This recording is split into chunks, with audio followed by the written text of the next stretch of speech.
Nos últimos 4 domingos, enquanto estávamos estudando essa série de mensagens em Efésios, nós dedicamos esses 4 domingos para falar das bênçãos que Deus tem estendido a todos nós. Escolhidos desde antes da fundação do mundo, predestinados para sermos filhos. Temos a redenção em Cristo, temos a remissão dos pecados. Foi derramada sobre nós a sabedoria e o entendimento para que pudéssemos assimilar e absorver desse Evangelho. O Espírito de Deus foi colocado em nós como penhor e como garantia. Naturalmente, olhando para todas essas bênçãos que Deus concede, já no início, no versículo 3, Paulo vai dizer: bendito seja Deus. A consciência das bênçãos que Deus tem nos dado, nos levam a adorar a Deus. Bendito seja Deus. E mais 3 vezes nesses versículos, 6, 12 e 14, ele fala que aquilo que Deus fez foi para louvor da sua glória. O que Deus tem feito por nós, as bênçãos que Ele tem derramado sobre nós, deve nos levar a bendizê-lo, a louvá-lo, a adorá-lo, a agradecer pelo que Ele tem feito. E após louvar, de uma forma geral, pelo que Deus tem feito por todos os cristãos, Paulo dirige algumas palavras específicas ao povo que está recebendo aquela sua carta. Então ele diz no versículo 15: desde que eu soube de sua fé no Senhor Jesus e de seu amor pelo povo santo em toda parte, não deixo de dar graças por vocês, mencionando-os em minhas orações. Inicialmente nós já vimos essa fórmula aqui, né? A fé no Senhor Jesus, de seu amor pelo povo santo em toda parte. A expressão Senhor Jesus. Há aqui o reconhecimento de que Ele é Deus. E observe aqui que Paulo tinha recebido notícias que sabia da fé que eles tinham e do amor que eles tinham uns pelos outros, pelos irmãos em Cristo.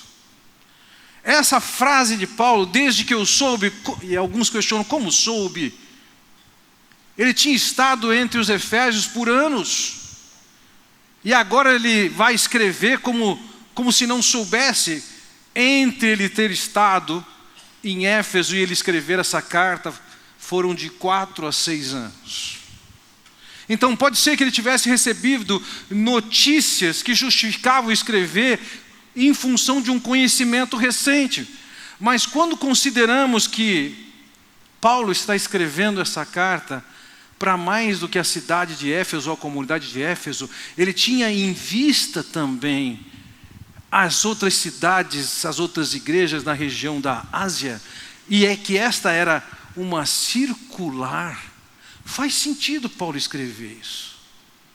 E ao escrever isso, veja que Paulo reconhece aqui 2 características, que são 2 elementos que definem um cristão na realidade. Nós podemos saber que um cristão é realmente um cristão por essas 2 coisas. A primeira delas é que eles tinham fé no Senhor Jesus Cristo.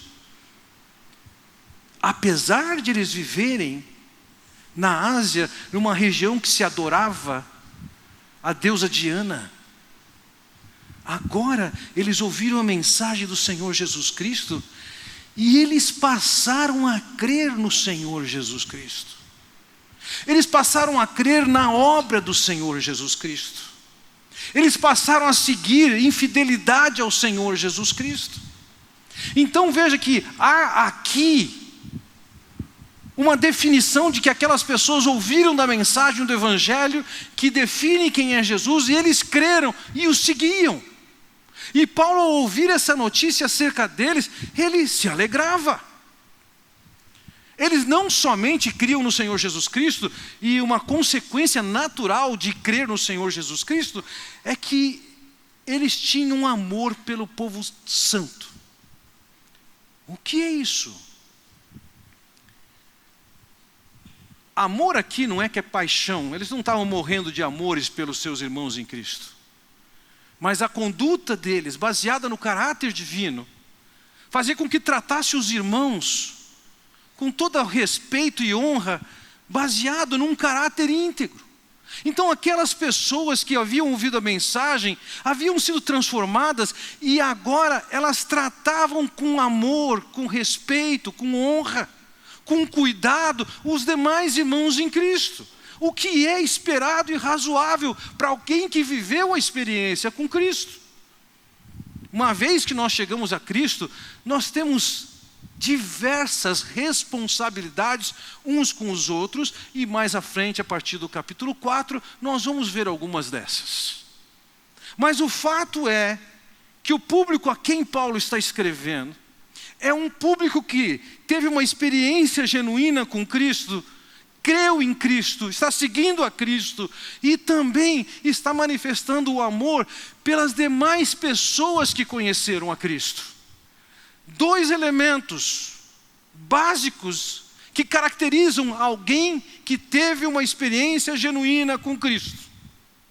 Agora vejam, por saber disso, ele diz duas coisas.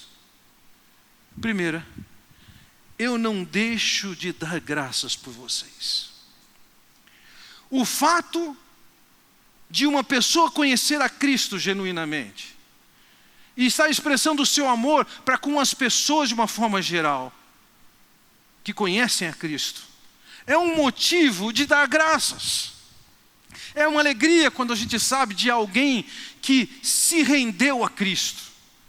O Senhor Jesus diz que há alegria nos céus quando isso acontece de um pecador se arrepender. E Paulo aqui está expressando a sua alegria. Agora veja que nesse contexto ele diz: eu não deixo de dar graças por vocês, mencionando-os em minhas orações. Ele tinha o agradecimento a fazer. E ele colocava esses irmãos, fosse para agradecer ou por algo mais, na sua lista de oração.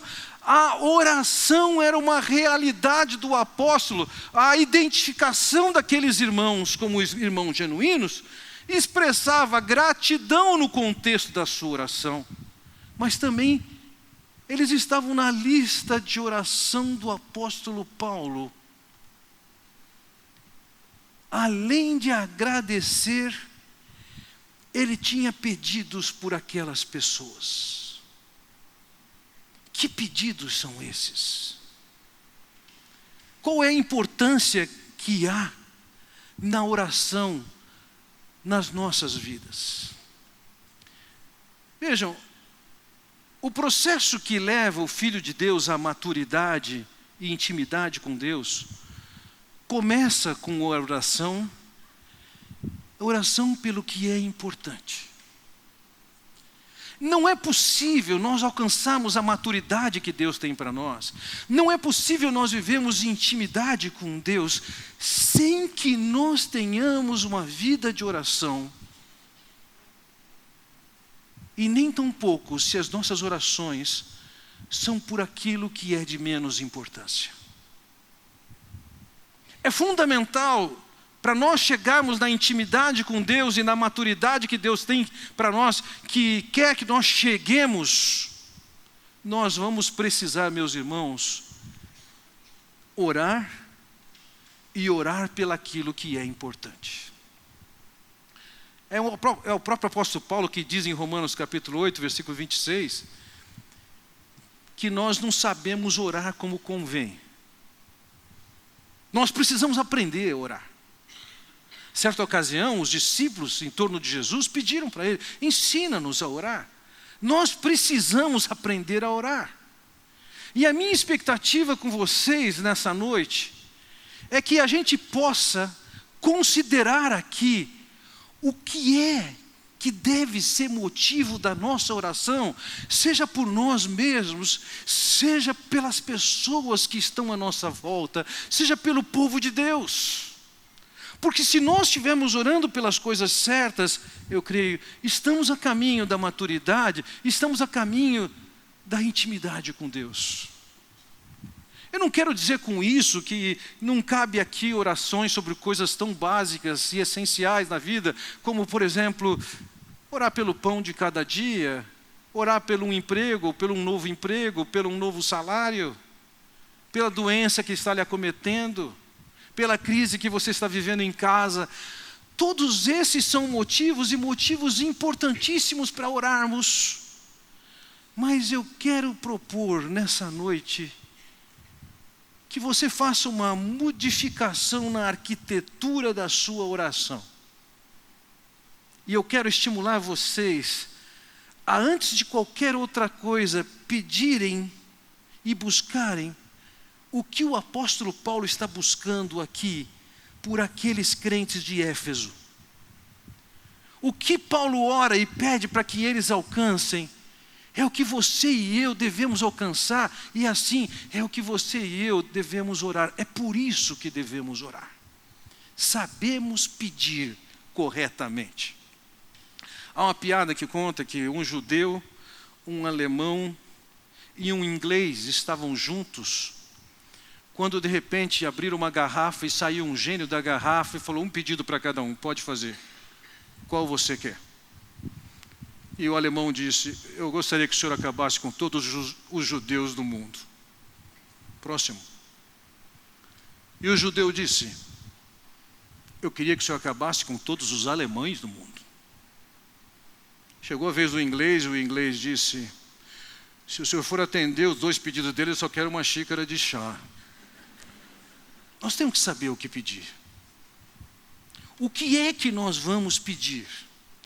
Eu tenho 4 pedidos de oração aqui. Pedidos de oração que você deve fazer por qualquer pessoa e por você mesmo. Porque se você orar buscando essas 4 coisas, que é o que o apóstolo Paulo estava buscando, nós estamos a caminho, como indivíduos ou como comunidade, a caminho da maturidade e da intimidade com Deus. Quais são esses pedidos? Primeiro pedido: uma busca pelo conhecimento de Deus. Agora vejam, nós vamos observar logo, lendo os versículos aqui, que Paulo não vai estar falando aqui de sentimento, de emocionalismo, de sensação, de sentimentalismo. Não. Ele está falando sobre conhecimento mesmo. Veja o que ele diz no versículo 17: peço que o Deus de nosso Senhor Jesus Cristo, o glorioso Pai, lhes dê espírito de sabedoria e de revelação no pleno conhecimento dEle. O que ele está pedindo? Espírito de sabedoria e de revelação. Esse versículo tem várias armadilhas que precisam ser desarmadas para a gente entendê-lo bem. Essa expressão, o Deus de nosso Senhor Jesus Cristo, parece que o Pai é Deus e o Filho não. Como eu já disse antes, o fato de Jesus ser chamado de Senhor já é um reconhecimento de que Ele é Deus. Mas assim como o Senhor Jesus nos ensinou a dirigir nossas orações ao Pai, aqui vem o apóstolo Paulo dizendo: eu estou pedindo ao Deus de nosso Senhor Jesus Cristo, o glorioso Pai, que lhes dê o que? Espírito de sabedoria e de revelação. O que é isso? Há muita discussão em torno do que é esse Espírito. Eu entendo que esse Espírito aqui é o próprio Espírito de Deus. É o Espírito de Deus que foi dado, conforme os versículos 13 e 14.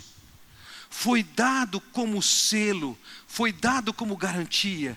E esse Espírito agora, ele tem uma tarefa, é uma oração para que ele nos conceda sabedoria e revelação no pleno conhecimento dele. Vamos começar por essas 2 palavrinhas, sabedoria e revelação. No contexto judaico, no meio da comunidade judaica, sabedoria envolvia tanto um conhecimento, mas era um conhecimento que envolvia, além do intelectual, o experimental. Não é simplesmente você saber alguma coisa acerca de Deus, mas é que é você experimentar, andar com Deus e conhecê-lo.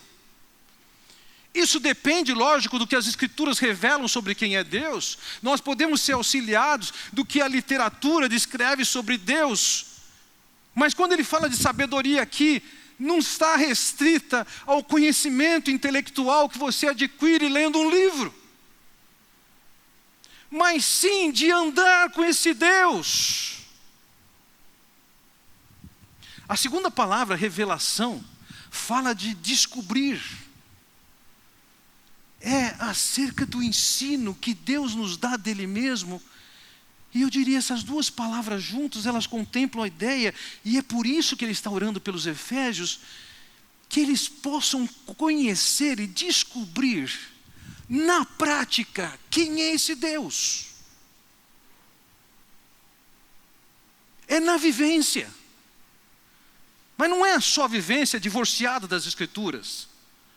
Não é a vivência divorciada aqui do que se pode descobrir e ensinar, ou os mestres ensinam, seja na sala de aula, ou seja num livro, mas não é simplesmente saber responder a uma série de perguntas e ganhar nota numa prova. É andar, é experimentar, é você descobrir nas Escrituras que Deus é fiel, e você experimentar no seu dia a dia a maneira como Deus foi fiel. Como numa situação tão crítica, Ele proveu o que você precisava. Como Ele defendeu a sua causa. De forma que você tem testemunhos para dar disso. Nós sabemos, ou temos ideia de que nós conhecemos certas pessoas. Eu estava na roda, num círculo com pessoas que eu conheço, e de repente um deles virou e falou assim, você viu o ratinho? Eu? Lógico que não. Mas ele tinha visto. Foi uma grande descoberta para mim.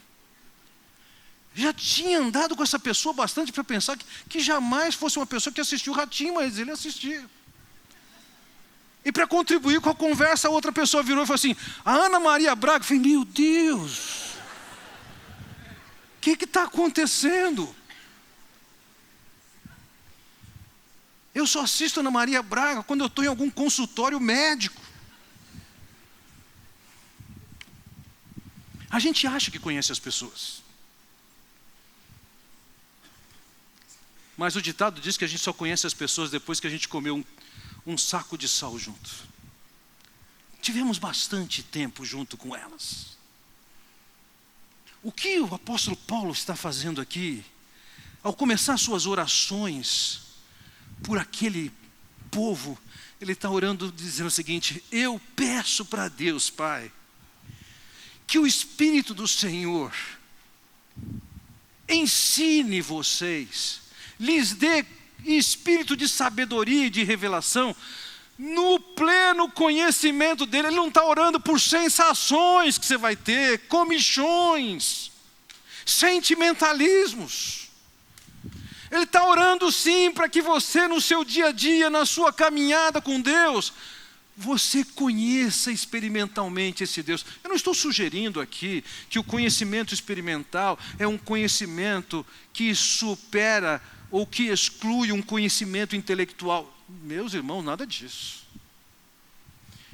Ignorância nunca foi uma característica dos piedosos verdadeiros. Ler as Escrituras, estudar as Escrituras, avaliar livros do que falam as Escrituras, é ótimo, é uma bênção. E o que Paulo está falando é que nós cresçamos no nosso dia a dia na compreensão de quem é o nosso Deus, de quem é o nosso Pai, de quem é o Pai do Senhor Jesus Cristo. Veja, a filosofia toma o homem como seu centro e diz, conhece-te a ti mesmo. Mas somente a palavra inspirada que procede de Deus tem sido apta para dizer, conheça Deus. E nós como cristãos temos que conhecer esse Deus. E essa é a oração do apóstolo Paulo, essa deve ser a sua oração e a minha oração. Para que você e os seus demais irmãos em Cristo possam conhecer a Deus. Estão passando por uma situação crítica, uma boa oportunidade para você orar para que eles sejam libertos da situação crítica. Mas antes disso, ore para que nessa situação crítica eles possam conhecer a Deus. experimentar Deus, ser surpreendidos por Deus. Então vejam, eu sugeri que você, no seu papel de oração, você faça uma nova arquitetura ali, ou geografia dos seus pedidos de oração, e lá na cabeça você coloca em primeiro lugar. Eu tenho 4 pedidos para você colocar na frente, para você orar por você, por quem quer que seja. Porque fazendo esses pedidos, você e essas pessoas estão caminhando para a intimidade com Deus e caminhando para a maturidade que Deus tem para você alcançar. E o primeiro pedido que você tem que colocar lá no topo, para que o Espírito de Deus se manifeste na sua vida, para que Deus conceda que o Espírito de Deus se manifeste na sua vida, promovendo em você a sabedoria e a revelação no conhecimento pessoal de Deus. A expectativa do apóstolo, a expectativa de Deus é que você cresça em conhecer mais quem é seu Deus. Eu sou capaz de apostar que nenhum de vocês colocou nos seus pedidos de desafios para 2017 isso. Tomara a Deus que vários de vocês tenham feito isso. Mas eu quero sugerir que façam isso agora. Senhor, eu quero chegar no final desse ano conhecendo mais o Senhor, experimentando mais o Senhor, poder dizer como foi andar com o Senhor ao longo desse ano. Esse é o primeiro pedido. O segundo pedido, vem na sequência, no versículo 18, é o pedido pelo conhecimento da razão da chamada. Veja, de novo focalizo com vocês, no 17 ele já falou, eu estou orando por sabedoria, estou orando por revelação, estou orando por conhecimento. Agora ele fala de razão. A expectativa do apóstolo Paulo não estava numa fé baseada em sentimentalismos, em comichões, em sensações. Veja o que ele diz no versículo 18. Oro também para que os olhos do coração de vocês sejam iluminados. Vamos parar aqui por enquanto. Os antigos sabiam que eram olhos, e eles também sabiam que era coração. O coração para eles era essa bomba que pulsa no peito. Eles sabiam que era isso. Mas eles usavam o coração para descrever a sede da alma. Onde estavam as vontades? Onde estavam os princípios morais? Onde estavam os pensamentos?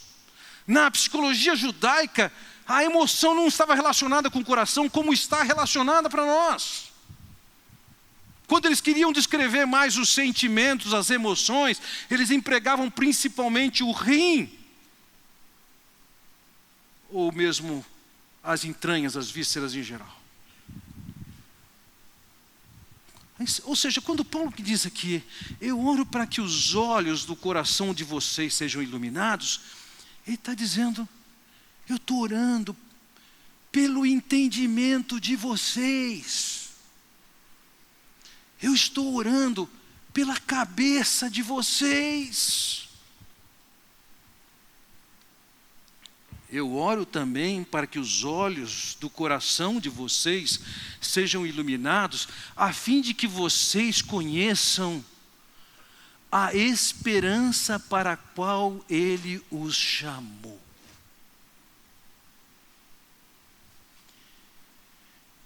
Aqui nós vamos ter que focalizar esse texto de 2 maneiras. A primeira delas é a esperança para a qual Ele chamou, a esperança que Deus tinha quando Ele me chamou. Ele me escolheu antes da fundação do mundo para ser santo e sem culpa. Ele me escolheu para louvor da sua glória. Ele me escolheu para ser filho. Quanto mais eu tenho consciência do porquê Deus me chamou, mais eu posso me alegrar nisso. Mais eu posso avaliar se eu estou indo na direção para a qual Deus apontou. É para lá que você vai.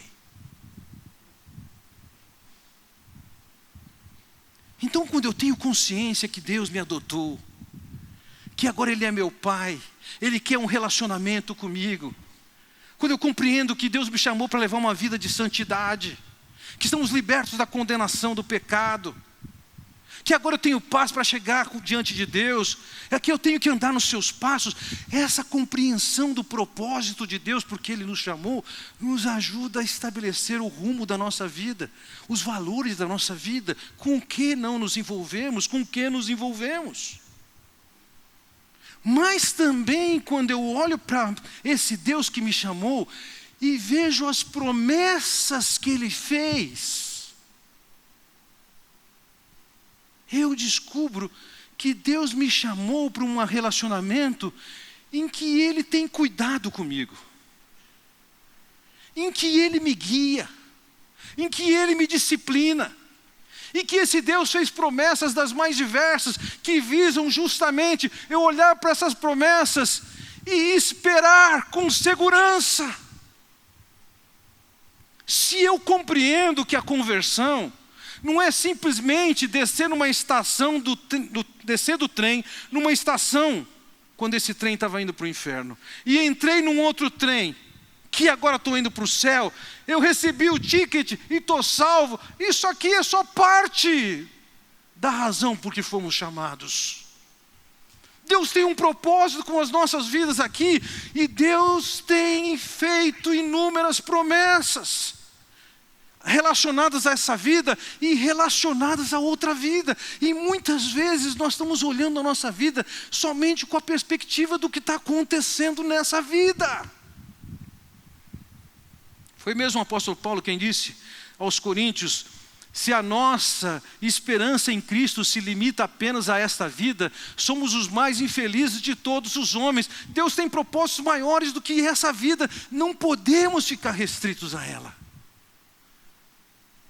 Então Paulo, ele ora, e eu quero que você coloque ali, no segundo ponto, na cabeça da sua lista de oração: orar por você, orar por mim, orar por vocês.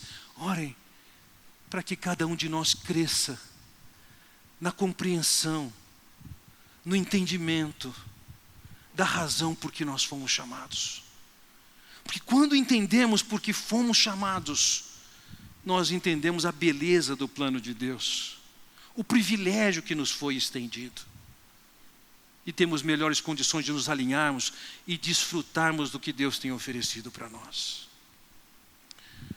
Há um terceiro pedido.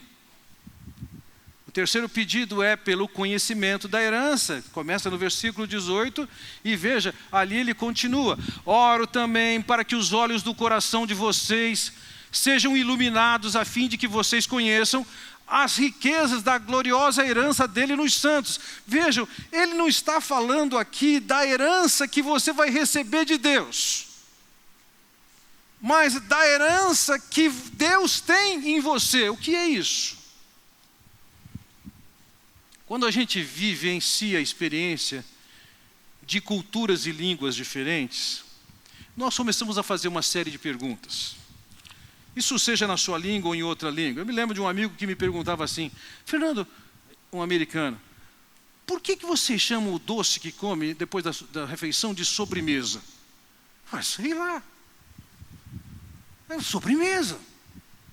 Mas para ele, entrando na nossa cultura, ele precisava de entender por que era sobremesa. E ele foi pesquisar e ele descobriu que desde a Roma antiga, havia tantos pratos servidos na mesa da nobreza, que não tinha lugar para os doces. Então eles faziam como que umas prateleiras em cima da mesa, e ali colocavam os doces. Por isso que ganharam o nome de sobremesa. Esse mesmo espírito eu tive quando estive em Portugal, numa certa ocasião. Chegando num determinado lugar, na casa de amigos, eu perguntei: escuta, o que é algarves? O que é garves? Fora, pois, algarves é algarves. Enfim, eu sei, mas vocês estiveram debaixo do domínio árabe por 700 anos, e a sua língua teve influência de árabe.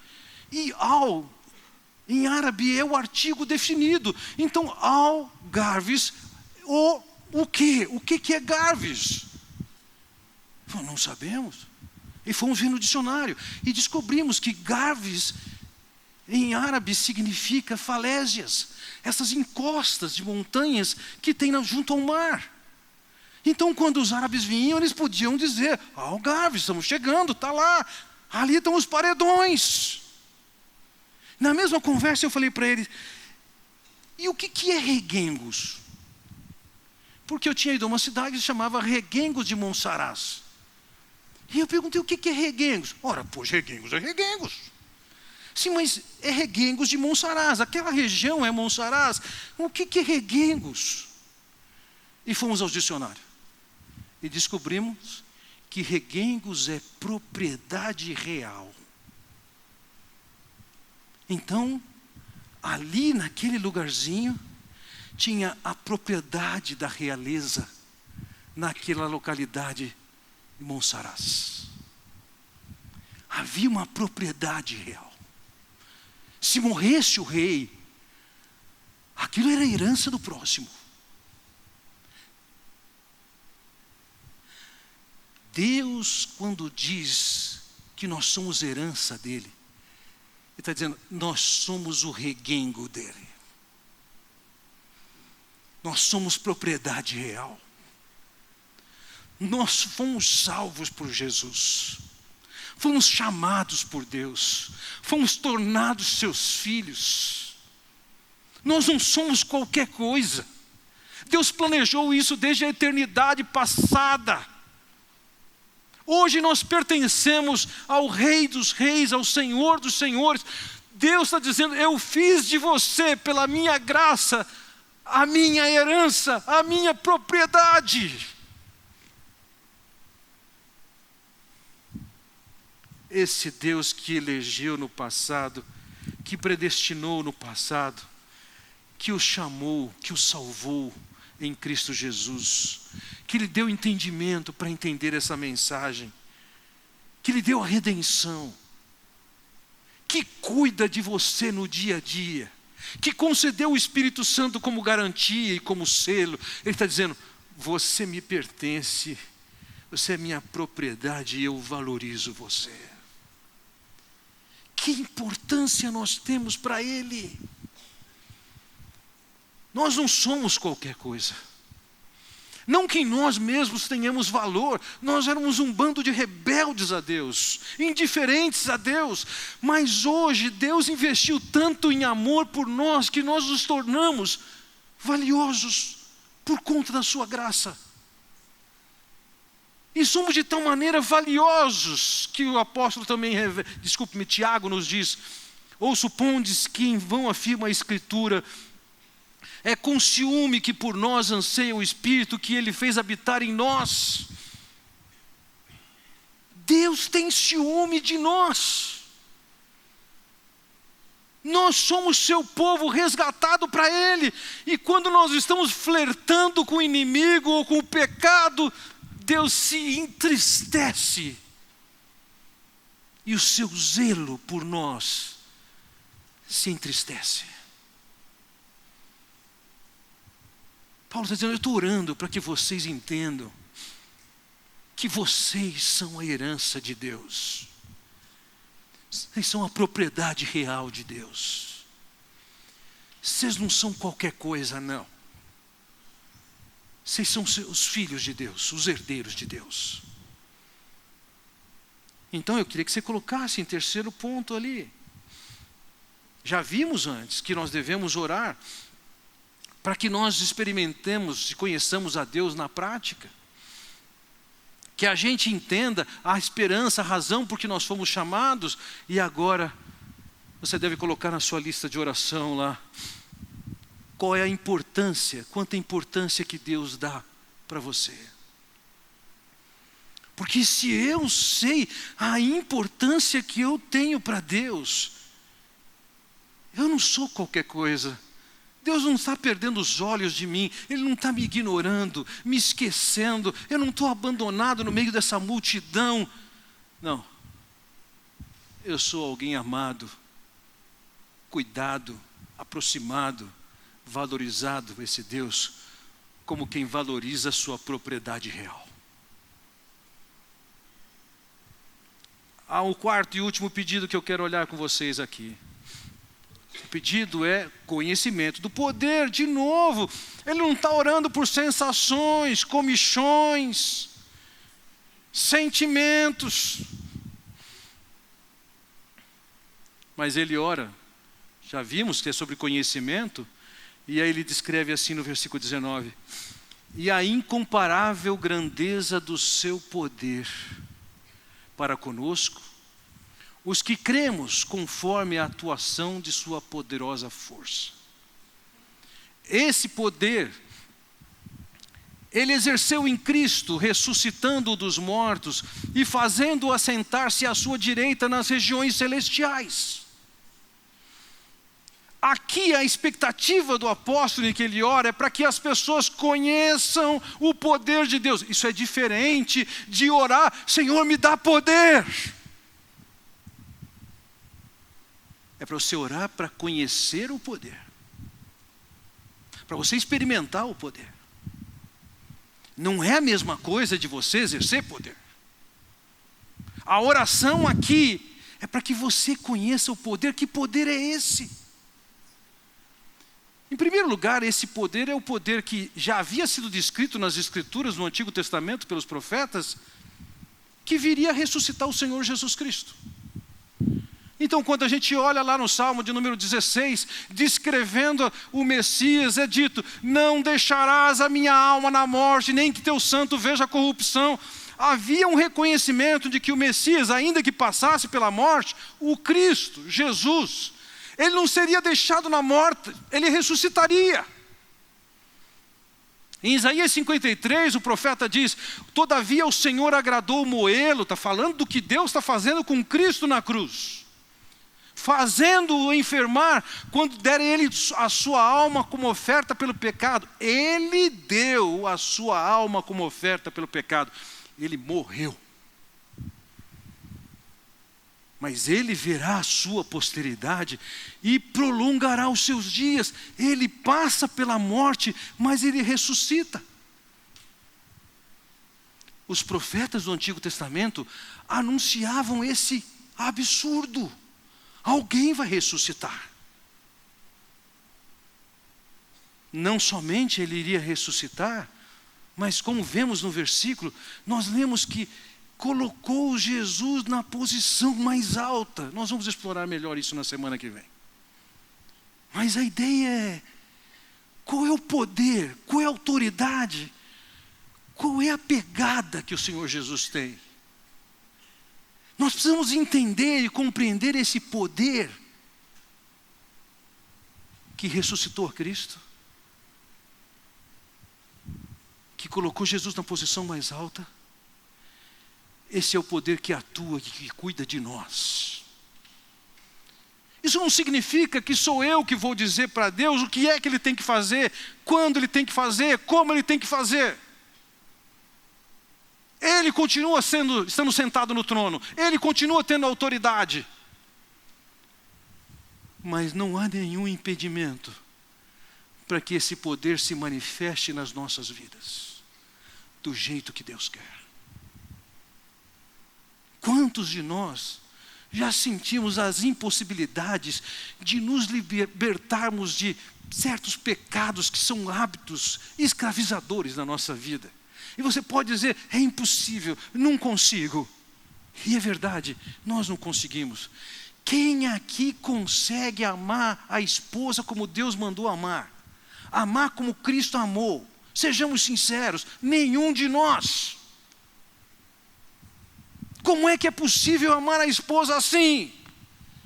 É pela ação poderosa de Deus, que intervém nas nossas vidas e nos capacita a fazer aquilo que nós não éramos capazes de fazer, que nos capacita a evitar aquilo que não éramos capazes de evitar. É o poder de Deus. E o apóstolo Paulo está orando assim, o seguinte: eu oro para que vocês conheçam experimentalmente o poder de Deus. O que é isso? Nós não estamos levando a vida e vamos ver no que dá. Aonde o acaso vai nos levar? Vamos ver se dá. Não. fomos chamados por quem nos amou, fomos chamados por aquele que planejou essa salvação antes da fundação do mundo e que Ele há de completá-la. Quem diz isso?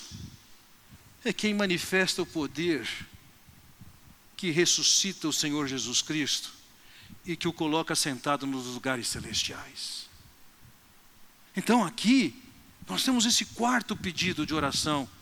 Ore pela compreensão de suas possibilidades nessa vida e na futura, por causa do poder e autoridade de Deus. 4 orações. Elas não são das mais simples, elas não são das mais palpáveis, você não consegue medir hoje ou amanhã quanto você cresceu nisso, mas eu quero lhe dizer, você tem motivos para orar e tem base bíblica para você orar, para que Deus te dê ou nos dê o pão de cada dia. É razoável você pedir e orar pelo um novo emprego ou pelo um emprego que você não tem. É razoável você orar para que Deus o ajude e o abençoe na maneira como você administra as suas finanças. É razoável nós orarmos para que Deus nos liberte e nos cure de enfermidades que nos acometem. Mas eu gostaria que você fizesse essa reengenharia na sua lista de oração e, inspirados no apóstolo Paulo, colocasse esses 4 pedidos a Deus. Primeiro, que você cresça no conhecimento experimental de Deus. Que o que você possa falar de Deus não se limite àquilo que está no livro, mas àquilo que você tem aprendido da palavra, que tem confirmado na sua experiência no dia a dia. Ore para que Deus ilumine os olhos do seu coração, a sua mente possa compreender com clareza para que Deus chamou você. Por que Deus chamou você? Quais são as promessas que Deus tem feito que geram esperança em você? Ore para que Deus abra o seu entendimento. Ore para você entender que você é herança de Deus, é propriedade de Deus. Você tem valor para Deus, não porque você em si mesmo é extremamente valoroso. Eu não estou falando isso para valorizar a sua autoestima. Quando a gente olha para as Escrituras, a gente não vê muito motivo para a gente que é pecador, rebelde, hostil a Deus, ter motivo de autoestima. Mas ter estima por esse Deus que nos amou sem que nós merecêssemos. Ore para você entender como Deus fez você ser valoroso para Ele. E por fim, ore para que você entenda com clareza a grandeza do seu poder que atua em nós. A compreensão, o crescimento da compreensão desses 4 aspectos abre para nós a porta da intimidade com Deus, abre para nós a porta da maturidade espiritual. Eu não estou falando para você não orar mais pelo pão, pelo emprego, pela crise. Não, continue orando. Mas eu queria sugerir que você colocasse esses 4 pedidos na cabeça dos seus pedidos. Vai orar por alguém que está doente, ore para que Deus cure. Mas também ore, Senhor, que essa seja uma experiência sem par para essa pessoa andar contigo e conhecer quem é o Senhor. Vai orar por alguém que está desempregado, faça isso. Mas ore para que essa pessoa conheça a Deus e entenda qual é o propósito de Deus na vida dela, enquanto ela está nesse mundo. E assim por diante. Vamos orar. Queria convidá-los a se colocarem de pé. Por um momento, queria que você identificasse, não precisamos sair do lugar, mas à sua frente, ou atrás de você, ou do seu lado, principalmente quem está na última fileira, olha para o seu lado e pensando nesses 4 pedidos, interceda por essas pessoas que estão à sua volta. silenciosamente. Vamos fazer isso aqui agora. E logo mais eu encerro com a palavra de oração.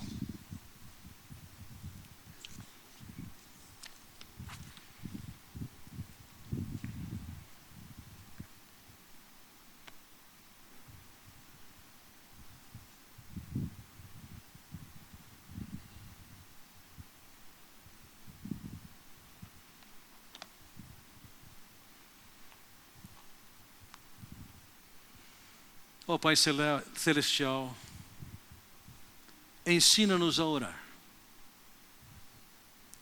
E que essa oração do apóstolo Paulo seja uma oração clara,